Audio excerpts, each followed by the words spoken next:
Hello everyone, my name is Angela Freyer and today I'm here to tell you guys about an organization known as Project Cure.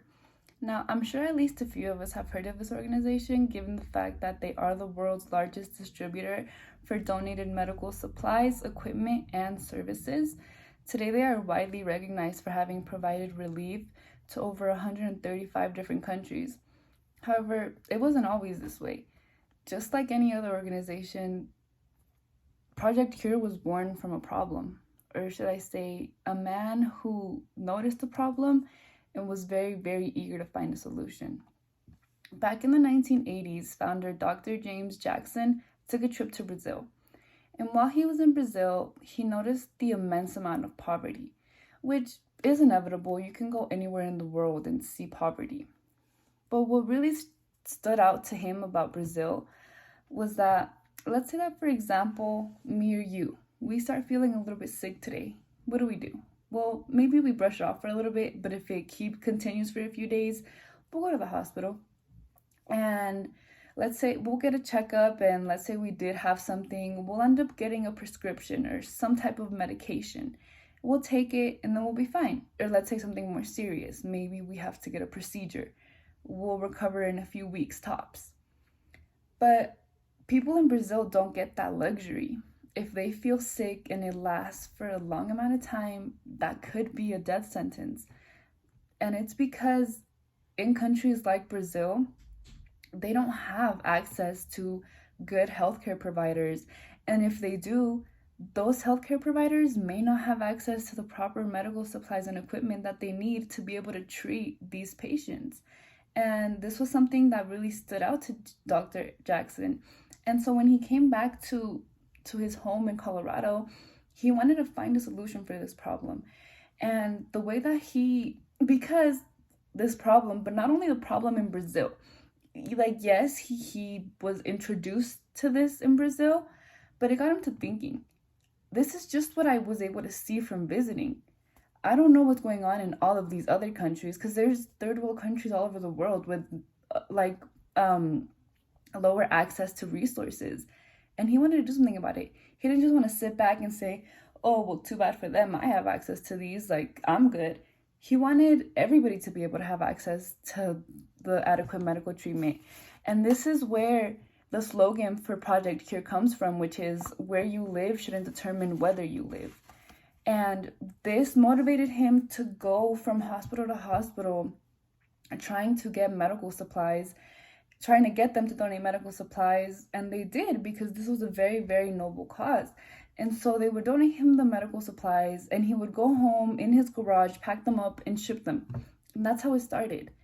And after some time, he started getting recognized, and more people started donating. He started getting donations in money, more medical donations. And after a while, what turned into a few boxes out of his garage became 3 to 5 different semi-truck sized crates being shipped out worldwide. And like I mentioned, these crates are full of medical supplies. What good are medical supplies if you don't have medical providers? And that's another issue that Project Cure strives to deal with. And they are able to do this by recruiting volunteers. And so annually they recruit about 30,000 volunteers, and they go off to all these different countries and provide medical care for the residents of that country.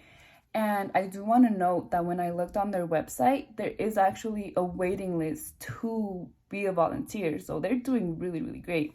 And thanks to all of these volunteers, they have been able to log a total of 160,000 volunteer hours annually. And through all of these donations, through all of this medical care, they have been able to provide countries all over the world with over $1 billion in medical supplies and medical services. And this all started because the man saw a problem in Brazil, somewhere where there's not that many resources. And that's actually what made me choose this organization to do my presentation on. Because I had the luxury of being born here in the States, but my family is from Mexico.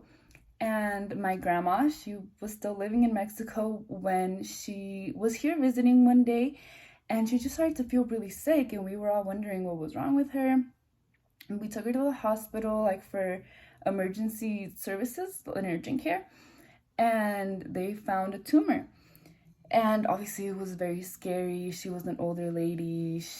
And she wasn't like an American citizen, so we knew that perhaps here there was enough resources for her to get the adequate treatment for her to potentially beat this illness.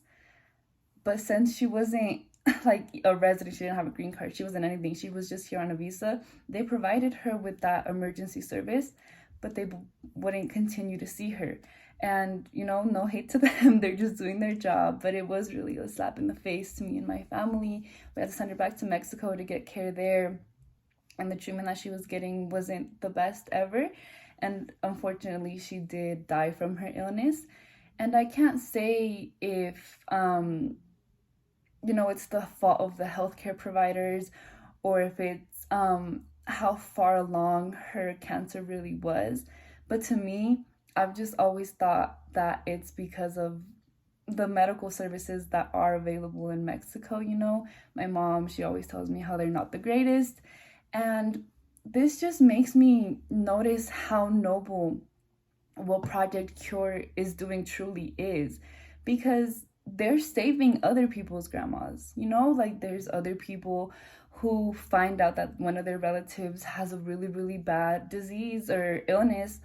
And, you know, in the back of their head, they're like, oh my God, there's nothing we can do to help. And here comes Project Cure. And they not only provide the country with the supplies that it needs, but it sends you these these qualified individuals who can provide treatment. And that's super duper like amazing to me. And yeah, that's, you know, Project Cure, their goal is to provide these countries with the adequate resources so that where you live doesn't determine whether you live, and they've been able to do just that.